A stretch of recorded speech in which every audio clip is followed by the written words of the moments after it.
Welcome everyone. Welcome to our Give Us a Voice Men's Edition.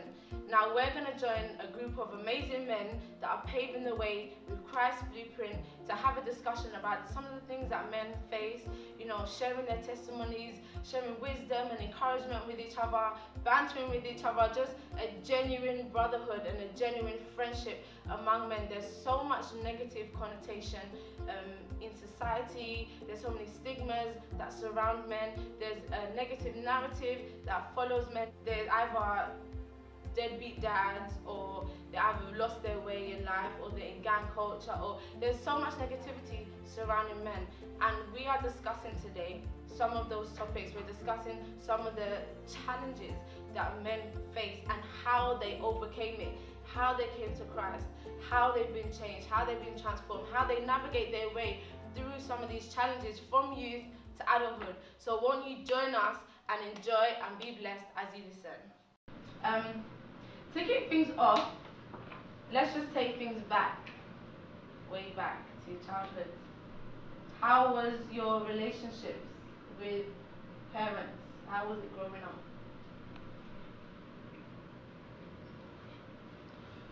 Anyone? We're not going to start off on the light. Oh yeah. Everyone just had flashbacks. Can I take a vote of how many people here that we have from single parent households? 1, 2, 3, 4, 5 out of 8. Single parent. Correct or No, that you grew up in a single parent household. Yeah. Wow, 6 out of 8. I mean, we're not the general population, but that's quite a lot. So Jay, how was it growing up without a father figure? I knew he was coming to me. I could see it. When you asked the question, you kept looking at me. I said, "It's If I'm honest with you, people used to ask me, like, back in the day, what's it like growing up with your dad? And I couldn't answer them because my dad was never there. So it's not like I experienced what it was like to have a father around and then he wasn't around. So when it was just normal for me. It's always been me, mum, and sis. Do you guys? So when people used to ask me, how do you feel not having your dad around? Normal. Like, what do you mean? Like, how do you feel having your dad around? That's how I feel not having around. It's just normal for me. I didn't ever, honestly, I was deep in it the other day when I was thinking about this thing, and I was like, I can't even remember a day where I sat down and thought, where's dad? Like, I genuinely didn't have a day like that where I sat down and thought, dad's not around. This is weird. I was just genuinely living life. And I think I was getting on with it. And I think that's testament to who my mum is as well, and my sister. And I was around my granddad quite a bit. I was around his house a lot on the weekends. But I think now, as I've matured as a man, I've understood the importance of now. Now I can see, okay, yeah, me, I lacked a lot because there was so much my mum could do. But then, I don't want to speak in code. There was so much my mum could do. But for example, I used to have, not to puff up my chest, a lot of girls. But it wasn't because, I liked girls, of course, I'm a young guy.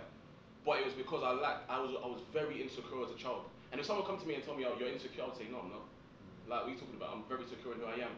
But now, looking back now, it was like, I was with those girls because of the way they made me feel. Do you see what I'm saying? I was with them because they made me feel good. They affirmed me. And that affirmation is meant to come from my father. But obviously, I'm a 50-year-old boy, 4-year-old boy. I don't know about affirmation and all that stuff. All I know is this girl makes me feel good. Football, I used to play football a lot because it made me feel good. I was a good footballer. You got what I'm saying? So everyone put me first, so it made me feel good. So when I used to notice that when I'm around this person, I'll act this way, or when I'm around that person, I'll act that way. Not like I was two different people. I was always me, but I used to be able to get on with everybody. I used to be able to I could get on with the roadmen, I could get on with the neeks, I can get on with everybody. And it's because it's true because when I deep it now, like sitting down now and I reflect on why is it, it's because I wanted just to be affirmed. Do you see what I'm saying? I just wanted to be accepted, no matter who I'm around, no matter who I'm with, because I lacked that as a father. Because my father wasn't there for me in those sort of environments, I was like, okay, where can I get it now? If the roadmen are going to accept me, I'm going to be chilling with you. Do you get what I'm saying? If girls are going to be around and they're going to be telling me, you look nice and this, that, and the other, then cool, let's stay around. Do you get what I'm saying? Because I lacked that in the household. But what I say is, it was, for me, if you say how was it like, it was normal. It was completely normal. That's my honest opinion. I can never say I had a day where I was depressed. My mum always made sure I had trainers on my feet. She was providing for me. So what do I need a dad for? Do you get what I'm saying? It's like I got that. That's patterned up anyway. Do you see what I'm saying? She would take me football, sit on the sidelines, and there's all man them there guys, and then got my mum. Do you get what I'm saying? She did that for 6, 8, 10 years of my life. She was doing that. So it's like I didn't lack. There was nothing I lacked. I didn't lack anything. Do you see what I'm saying? So for me, to answer your question, it was normal. You know what's interesting about what you said, through primary school and secondary school, all of my friends we all grew up in single parent households. And we didn't talk about it once. We didn't, but you're saying it was normal. For me, I remember, because my dad used to come around, what have you, and I remember vividly waiting at the window, you know, like the movie scenes. Was it raining? My dad, sometimes. My dad would say he's coming at 7, right? So it's like 7:30, 7:45, 8:30, 9, and then my mum, I'm like, Mum, is Dad coming? Mum's like, Dad's not coming.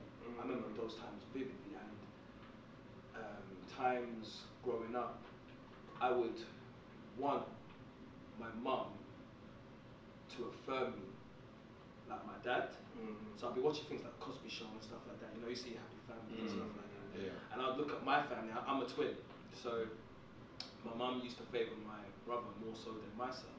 So I would look around and think, so who's going to affirm me? And I knew that at a very early age, and I knew that there was a lack.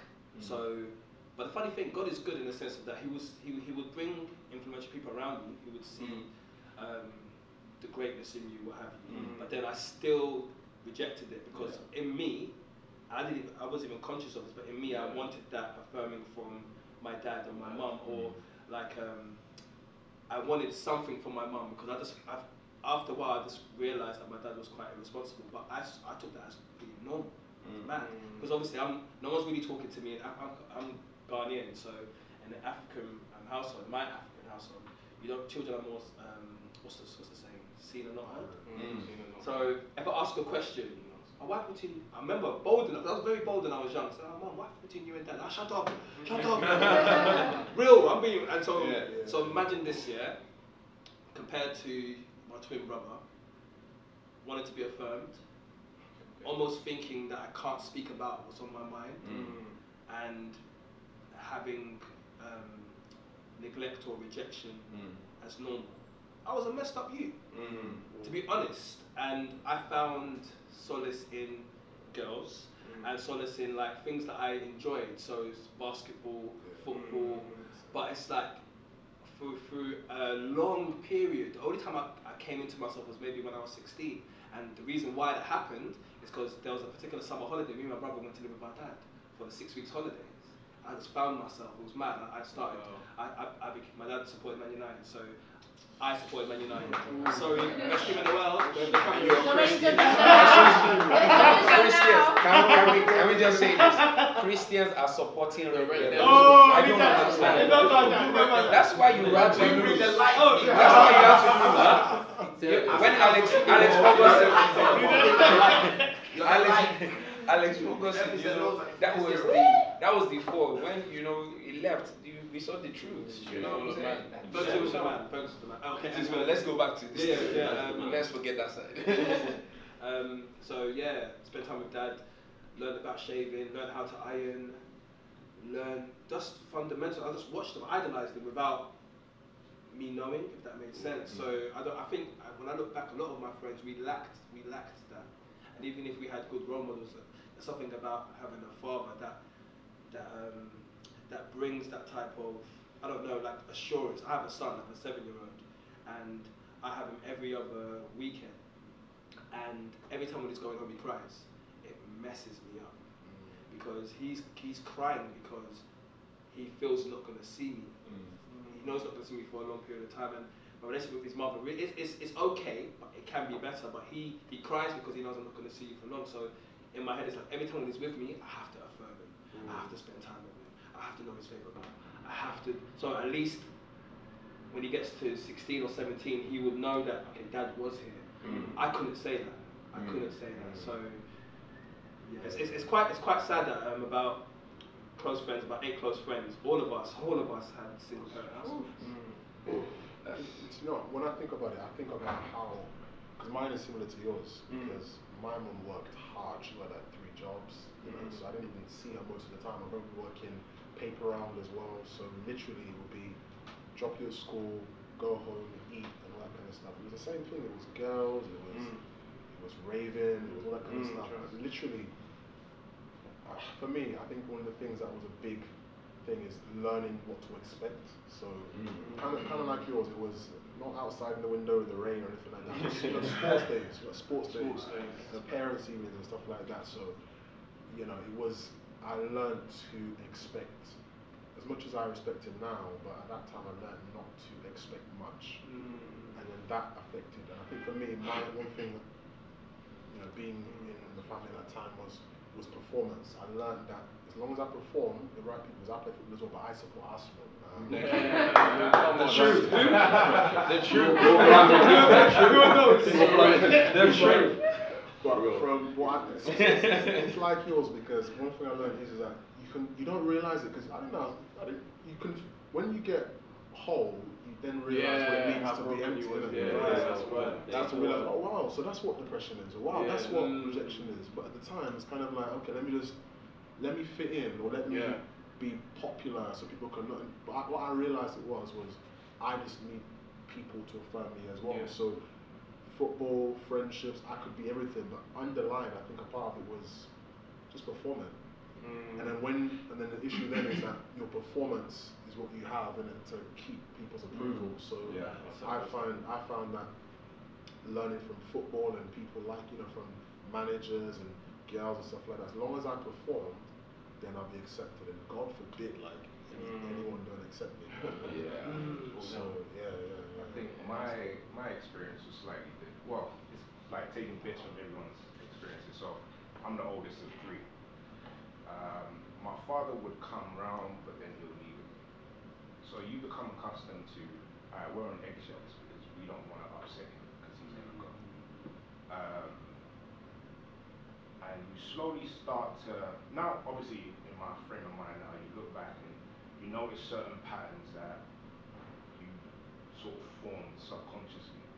So like I had some friends who, their house was like a hangout spot, like everyone would go there. It was homely, they had a mum and dad, so that was part of the perks. Mum would cook, like uncle was like a real consistent figure. Like you would go upstairs, you would greet uncle and just go about your business. And it's only now, like I was having a conversation with my wife the other week, it's only now I look back, I was living vicariously through my friends. So because my father was, I mean his thing was, anyone does anything to upset me, like I'm wrong. And he wanted you at his mercy at every time. And that sort of exposed me being the oldest, because I don't know, like I think it's brutal. It gets to a point where it's like you're not even asked, how do you feel about this? It's like, look, you gotta help your mom. You know, all your mom's allies and friends, when they come round and they have their weekly you said you a slash man, you know? And they all bring their energy to the living room, and it's like they're just taking it in turns. And you know, they would almost like sort of press it on you, like, you're the father figure. You know, you're the one that has to take your mom. And that came with a lot of scars. Like even till now, like I'm finding myself confronting it every single day, because through the pain that she went through, as in my mom, the unfortunate thing is my father he gave me his name also. So his name is Bulufemi, that's my name as well.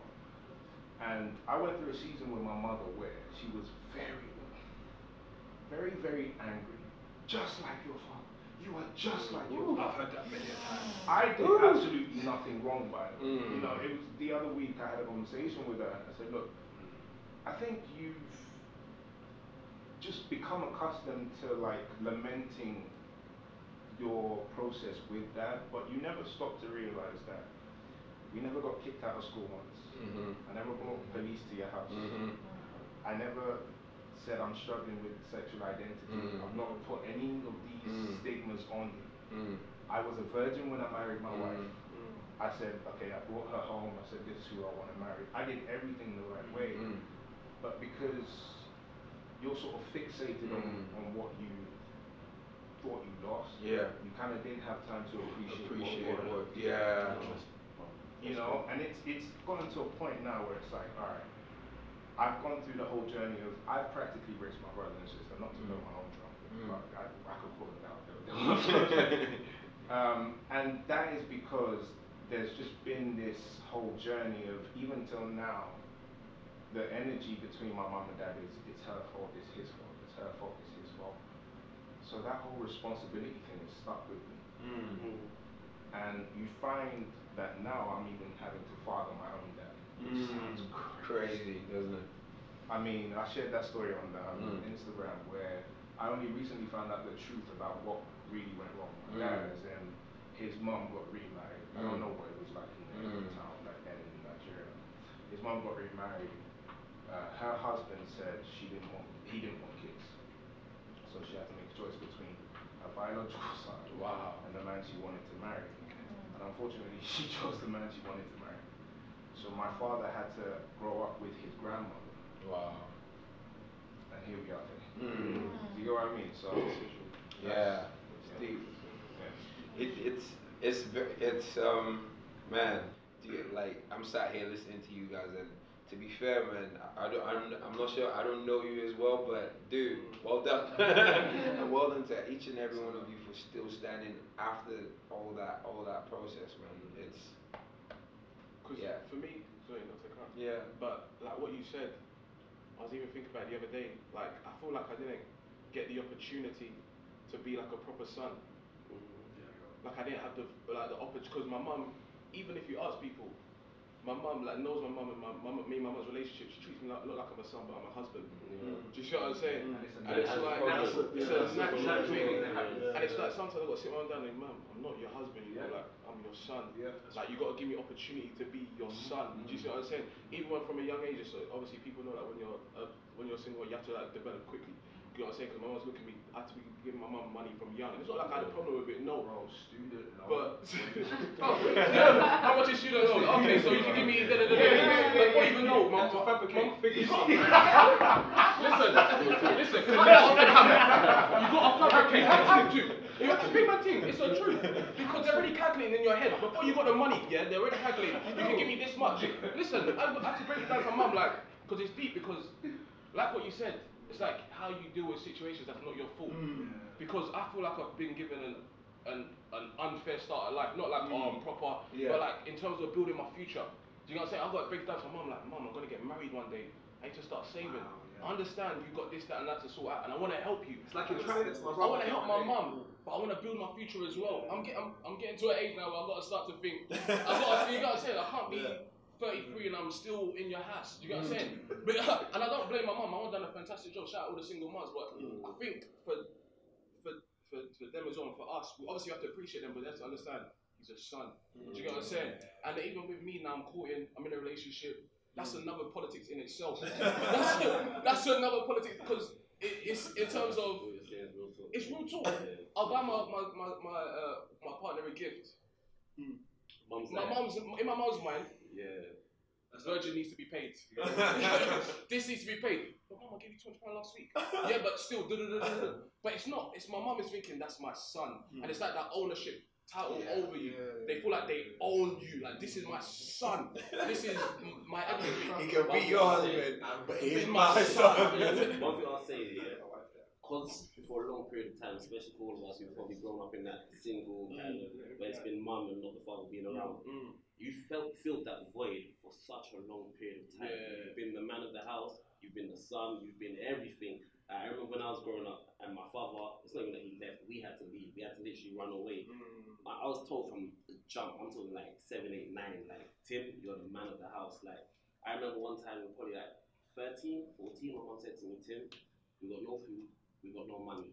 I don't care how, but don't come home till you find money. My mum said that to me, and that shows you to the extent of how deep things got, do you understand? And I appreciate my mum. I think she's probably, if not is, the most amazing mother in the world, because one thing is that, I can't remember who said it, but the normal African mum say, that man is useless, but you know what my mum said to me? My mum said to me, look, he can't give what he doesn't have. And that's one thing I respected my mum for. She never bashed my dad. She never threw him under the dirt. She never threw him under the bus. Nothing like that. She just said, Tim, look, you can't expect someone to give you what they don't have. My dad has had 3 wives, had children with all 3 wives. Not one of those wives are with him. He's not a father to any of his children. But then at the same time, instead of just looking at the point that what the situation is with him, I mean with the children, you have to look at what the situation is with him. What was his history? What was his parenting like? Because the moment I started thinking about that, I was like, do you know what, Dad? I ain't even trying to get at you. My dad lives in Camberwell, yeah? I live best part 15, 20 minutes from him, yeah?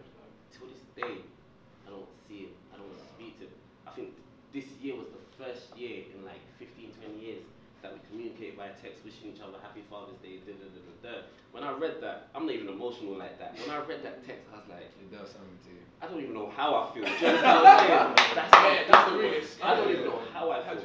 And then when I'm looking at it from the angle where I'm thinking, okay, did I feel the absence of not having a parent? The thing that really got me was when I was probably at the age of 15, 16, or discovering your identity for real now. When you said that you learn how to shave and all this kind of thing, you know, it hit home. I remember standing in front of the mirror thinking, I don't know how to shave. I don't know how to do a tie. I don't know how to do all these things. And it was key little moments like that where I thought to myself, I wish I had a dad. It was when I was getting university, and I remember before I left university, my mom said to me, Tim, look, I don't have money, but all I have is prayers. And all I can do is pray for you. After I was giving her money, thank you, Jesus. Anyway, after I was giving her money, she's like, I don't have money, but all I have is my prayers, and that's what helped me. But I remember getting to university, and I was literally getting out of my car. One of my friends drove me, and I was whipping all the stuff out of the boot, and I was seeing everybody with their happy families and their parents helping them, taking everything out of the car. And I'm thinking, wow. So this is what it looks like to have that. Bro, it must be nice. That's what I was there thinking, and it was little moments. But you know, when my mum tried her best and she done everything she could, I was able to kind of just condition myself to look.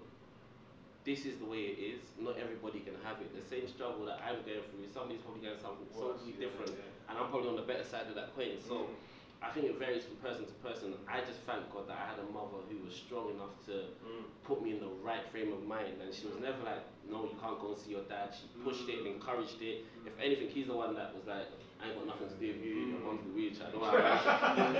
So because of that, and because of the foundation that my mom gave me regarding the whole situation, it was easier for me to grow up as a man. Though I fell into I'm not saying the wrong hands, because they're blessed people in my eyes. They brought me through. They helped me in terms of shaping me, getting identity. Don't get me wrong, we found Christ later down the line, but in terms of becoming a man, like, I thank the hood, I thank the man them, I thank them for everything, because the same way my dad couldn't give me everything, is the same way they gave me something to me to understand, whether it was concerning girls, whether it was concerning money, whether it was whatever it is. Though it was a bit flawed, but we thank God. So that's kind of angle of a mixture of everybody's, to be honest. I think what you said is powerful. When you see them in a certain context, then your expectations change. When you see where mom is coming from and dad is coming from, it's true. But something that you said, Sam, about being a husband or something like that, I think that happens automatically, even if it isn't their intention. But you have to take on emotions that are higher than your age. So you learn to then, and I think this happens a lot of men, you learn to take on other people's emotions, but you still feel so many things, but you don't process them. And just to sort of add on to what you're saying, like, I got caught in a sort of like a different situation, because mentally, like, I was way ahead, even though I was with my friends, like, just some of the conversations weren't edifying at that point, because it's like you've been forced into right. You're thinking bills, you're thinking exactly. rent. So when I turned 21, and I'm the first one of my friends saying, oh, I'm ready to get married, everyone's looking at you like, whoa, slow down. And it was, the conflict internally was so bad, because I understood where, as in, let's be honest, most of us are African or we're black. So when it comes to like our culture, I just, when certain things like that happen, I don't think everyone in the community is ready to embrace it.